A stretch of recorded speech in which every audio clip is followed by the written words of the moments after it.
As of about a month ago, 9th Street was closed to connect north and south sides of campus for a study ran by the city. Now that the street is opening up Monday, there were many cons that were discovered by the residents and students across town. Catherine Rentschler, Hastings resident, voiced her concern about the closing. I also sat down with President of Hastings College, Dr. Dudley, to clear up some rumors roaming around. I think it's an incredible mistake for the city to give away an arterial street to a private, non-tax-paying entity.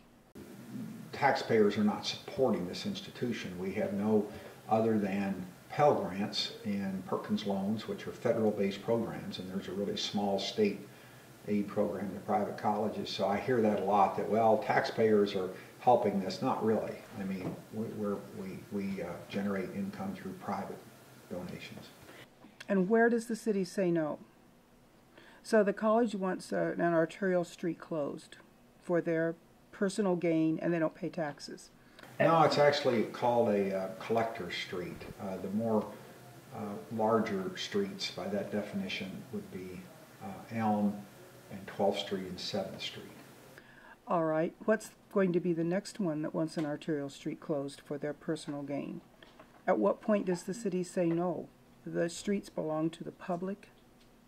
Arterial streets should never be closed. With all the commotion, Dr. Dudley tells me what the panic of concern from the public really has been these past weeks. I suppose I've had maybe 2 or 3 calls at home.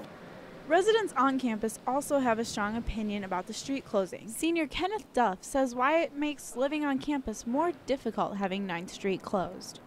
It's not necessarily a benefit for us, like for those people who live in the apartments and have to come to Hurley-Mack or something like that. We have to drive all the way around. Or like I have a class in Doherty and a class in Flehardy. So when I leave Flehardy to come to Doherty, I have to drive all the way around. I can't take 9th, which is the fastest route to get there.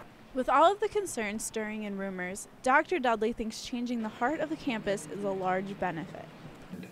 This community needs to grow. It needs to get added revenue. It needs to get added economic benefit, and the college needs to grow. So I think it's desirable for both the Hastings community, the city, and the college. My final part of my 3-part series will explain some results of the city's study and exactly why closing 9th Street will benefit the Hastings community. Danny McDonald, HC Media.